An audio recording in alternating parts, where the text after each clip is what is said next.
Okay, so that was the episode. I hope you guys enjoyed that. But before I get out of here, we're going to answer some comments. So let's get right to it. So Moonbase Monk Mode says on the Nightwalk vlog, episode 27, why girls can't be incels, look up being a virgin woman in Japan interviewed by Nobita. Yes, she has her own self-confidence issues, but even she has strict standards and doesn't want to be with another virgin. I'll look into that. I might even feature it on the podcast if I can. But yeah, it's a lot of it is just the fact that we're using the same terminology to describe very different circumstances and situations. And I think that's why we tend to not be able to relate to one another. You know, again, like I said in the video, I never want to downplay the struggles that women have in terms of dating. Everybody struggles, but the reason why there's this friction between the sexes when we have this conversation is because we simply can't relate to each other's circumstances. When you're talking about a guy that's single, yeah, I mean, we single for real. Like, no girls, like me, no girls give a fuck about me right now. Like, there's not one girl thinking of me. But I'm sure, like, I saw a cute girl today that, a cute cashier girl. I'm sure there are probably at least a dozen guys who are thinking about her, actively pursuing her, crushing on her or something like that, and so again, and that's part of how our circumstances are just so vastly different. And so when girls are talking about being single or being a femcel and all that, it's just not really the same situation as what we go through. For them, it's more like they just don't have access to the quality of guy that they really want. It's not like they don't have any options whatsoever, or even decent options whatsoever at that. So Ralph Wilson says on the same video, I heard men got banned all the time from femcel Reddits because they were trying to slide into the DMs too much. And then John Million says, yeah, people keep telling incels to just date femcels, but they only want Chad too.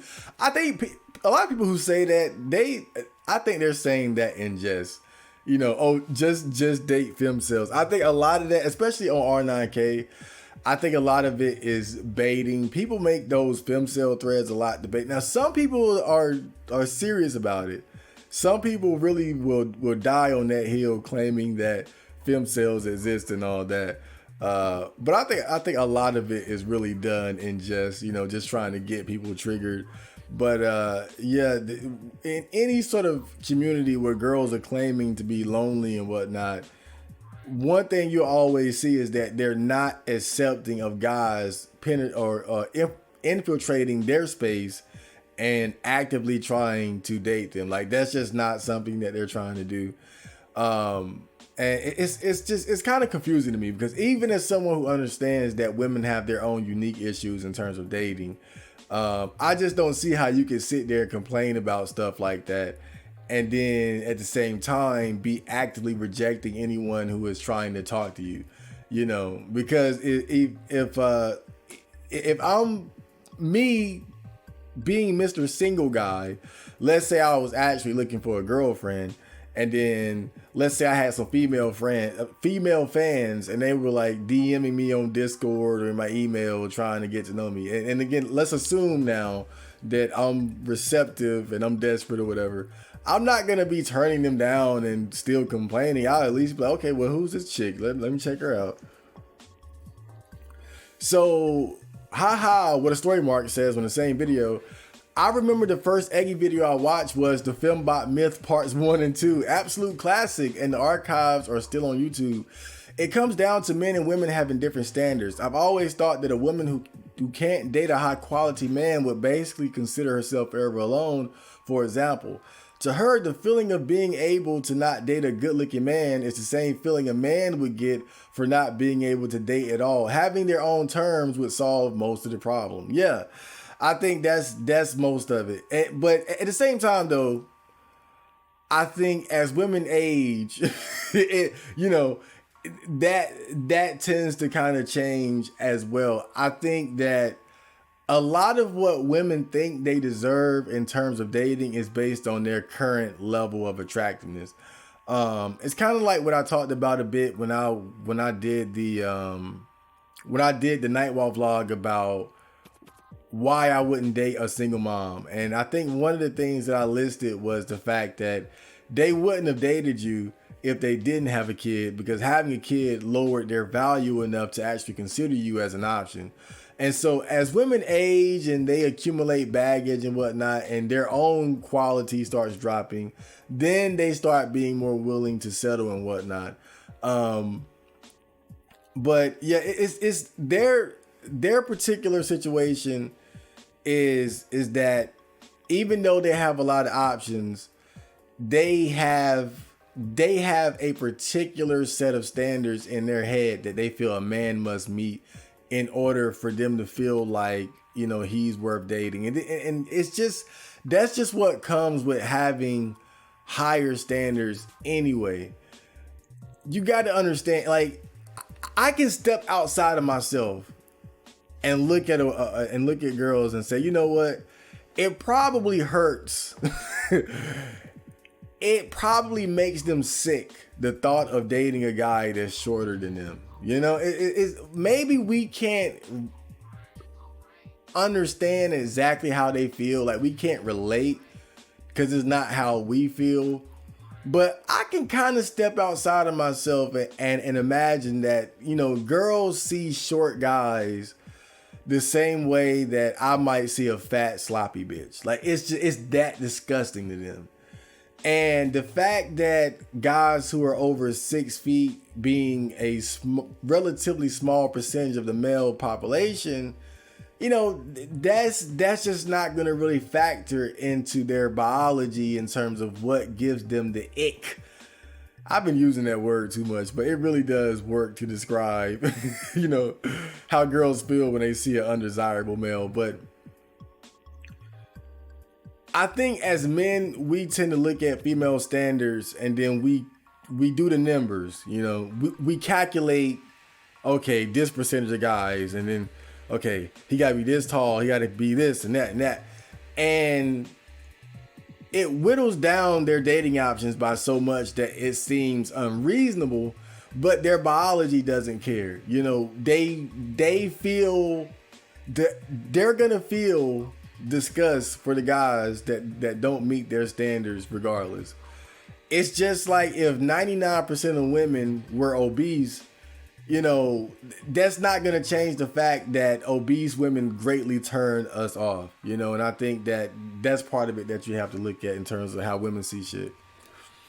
So that other Steve said in the same video, it's especially funny when a bride goes female to male and realizes how invisible we are. Some women really don't get that. That's another interesting part too. They don't get it. And as humans, we have a tendency to project our circumstances. We have a tendency to project our experiences onto others. And I think it's important to try to understand the difference in how people experience the world and walk through life. And yeah, I can imagine that it's very hilarious for a girl not to realize that guys have a completely different experience in terms of dating. Maybe they don't get it because of the guys that they're looking at are like, they're fixated on a particular type of guy. They're fixated on the hyper attractive, high quality, high value males that stand out to them. And they see them with a lot of options. They see them juggling multiple women, and then they might think that's just the male experience. But then you take an average woman and then transition her to a male, more than likely she's not going to transition into just the whole trans thing aside, no penis aside, just on a physical level, you're probably not going to measure up to the type of men that the average woman would be fixated upon or attracted to. You know, you're already a woman, so your height is probably not good. Like, already you're behind the pack, because as a woman who's transitioning into a man, your height probably isn't that great to begin with. You're probably going to be anywhere from 5'6" to 5'8", and so you're already starting off on a bad foot going into this whole I'm trying to be a man thing. So Cable Boy says on the Why I Wouldn't Fuck a Trap video, straight, the Eggman stream was grim. The upkeep that it takes to convincingly turn a man into a weapon is insane for a mediocre product. I think he means woman. Being a trap or being with the trap eventually ends in gay death or getting sucked into it as a lifestyle. And name someone who wants to commit to that on top of regular life. Yes, I think, and it can depend on the trap, because you have some who don't necessarily identify as female. They're not completely committed to remaining as feminine as possible forever, and so eventually they're going to start aging and looking more and more like a man as they get older. Oh God, I got this one picture of a guy who was like a twink or something when he was like 19, and by like 28 or 30 he looked like some old man. It was crazy. But the other thing too, like he says, is that you might end up getting sucked into it as a lifestyle. And one thing that I've noticed, like sometimes I'll be looking at some trap porn or something, and then you'll look in the background and they got like rainbow flags or trans flags on the wall. And, you know, sometimes people like that, they tend to be just very into the scene, if you will. Like they're just really into the whole LGBT activism. And is that the right way to say it? Activism? Activists? I don't know. Activists. But they're really into the rainbow community scene. You know, they might participate in pride parades and go to gay clubs, and they got the flags, and then they'll be on social media. So, you know, and I think for a lot of guys like us, that again, that's not really our scene. But if you were to date a trap or something, that's something that you might get sucked into. If anybody remembers this, I think this is funny, but there's a legendary gay furry comic by Hard Blush that was about like this cross-dressing dog named Marty. And I remember it started off as like this light-hearted story of like the femboy friend cross-dressing and sucking off the homies, right? But as the story went on, you know, Marty, the cross-dressing femboy dog, ended up getting completely sucked into like the LGBT scene, and he ended up dragging the other guy with him. It just got gayer and gayer. It went from like fun femboy fucking to like now I gotta drag these dudes to the damn pride parade. It was crazy, but that's exactly what he's talking about here. So Cole McGrath says on the Where Andrew Tate Went Wrong video, the Tate brothers are basically in real life James Bonds and known well around Europe because they've been real nibbers their whole lives. Outside Europe, people don't know them. They've been around in the public eye for the past 10 years, but you've only heard of them now for a good reason. They're being targeted by the elites. Recently, they hit over $100 million in cash and assets, and that brought them to the attention of the ruling class, scumlords. The Tates have openly stated many times they oppose all this global woke crap, the ideology of the present ruling class. So now they're going to do to the Tates what they did to Julian Assange, John McAfee, and Epstein.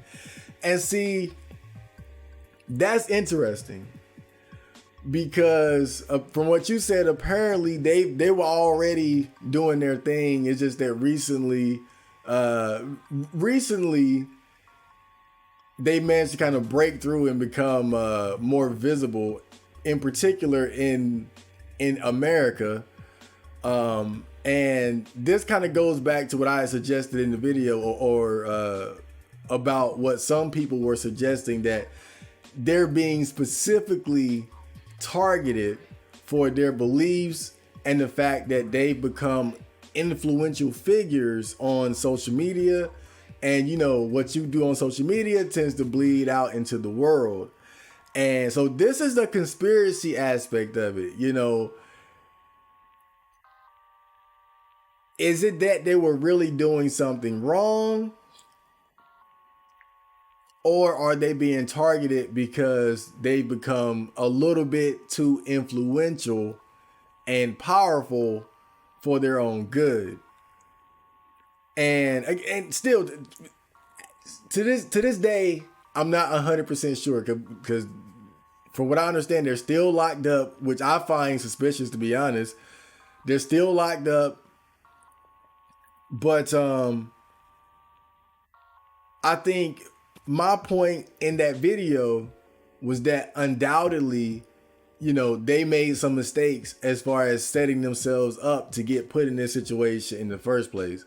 You know, when you're in a position that they're in, you can't give your enemies ammunition. You can't give them anything to work off of. It kind of makes me think of Michael Jackson with the whole child molestation case thing. Some people believe that he was targeted because, you know, he had become so wealthy and influential and powerful. He was trying to buy big music catalogs or something like that. And so right around the time he just became it's like right at the height of his powers, all of a sudden he's a child molester. And so the lesson you can learn looking at his situation is that in a way he gave his enemies ammunition in the first place by having this strange relationship with children to begin with. Now, whether or not he did anything, we'll never know probably. But the fact is, I think that when you know that you're going to be in this type of position, you got to make sure that you're not giving your enemies any weaponry to use against you. And I think that the way they were dealing with women was really just setting themselves up for the very situation that they're in now. But however,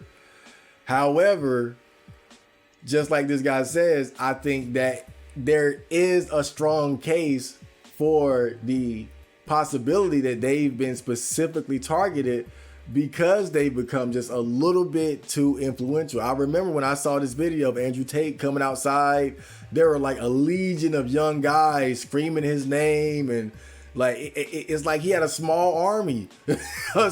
Like that's power right there. And I would imagine that the elites, as he says, would feel threatened by something like that. So on the same video, DG1NR8 says, calling the police on your boyfriend, foreplay, a man forced to contend with another man who has the law on his side and you legally can't fight back against. Bonus points if they get killed. Yeah, it's fucked up, but it happens so often, especially in toxic relationships. It's an easy way to try to get back. It's an easy way for women to try to get back at their boyfriends or their husbands or the guys that they're talking to, because it's like their secret weapon. It's like pulling out the Gallic gun or something. It's like, okay, dodge this motherfucker. Yeah, and that's why you have to be careful with how you deal with women in general. Because a lot of them will pull this card if you make them even the least bit upset. Because when you make somebody who's immature and vindictive, when you get their emotions riled up and they can't handle it, they can't control it, they'll go to the extreme and do some shit like that. So BT says, literally who? And then Cole McGrath replies, they're rich guys from Europe who've been around for ages. However, recently they got over the $100 million in money and assets line, so the other elites are going after them. These guys pose a threat to the current woke global homo order. They're going to do to the Tate similar to what they did in the Manafort incidents, Epstein and the Kavanaugh hearings. Yeah, I mean, I can't lie, man. It lines up so neatly. It all lines up so neatly. There is a very strong case for them being specifically targeted. I'm not gonna lie. If I had to if I had to put money on it, I would say that there is more to this than meets the eye. I don't think this is as simple as some disgruntled girl feeling like she was sexually assaulted. I just don't think that's the bottom line here. I think there's more to it, especially when you look at how long they've been incarcerated for. I don't even think they're out yet. And this episode came out like last month or something like that. I mean, come on. So I can't lie, man. It's a strong case for them being targeted. So on the Aniki track, Foyo Game says honor is key. Satori Blue says beat is insane at the end. And he also says banger, good shit, Chad. Oh, thank you guys so much. And originally I wanted to do Aniki with somebody else, but I could never find somebody to do the second verse. So I was like, I'll just do the song because but that was always a song I wanted to do. I always said I want to do a song called Aniki. And then I just took it from there. Foyo Game says on Escape from the Hood podcast, instead of war on poverty, they got a war on drugs so the police can bother me. Tupac's changes. Damn. That's true though. Goddamn. So Foyo Games also says on the Is MGTOW a Cult video, love the in-depth breakdown. My friend was simping for some broad friend of his and told me that's why you're inselling it. Nah, motherfucker. I just refused my options. And how many times can you get flaked on and fucked around? Fuck that. Yeah, that's what people default on. And what I always find funny about it is that when you say you're going your own way, they call you an incel. When they call you it, and then when you say you're an incel, they say that, oh, you're choosing to be, so you're not trying hard enough. You can do it. So it's like, to me, it just doesn't add up. It just seems like people, I think it's like, it's weird because it's like, on one hand, people don't want to believe that a man can really just decide to take himself out of the dating game consciously and be fine with that. People don't want to believe that, but they also don't want to believe that a man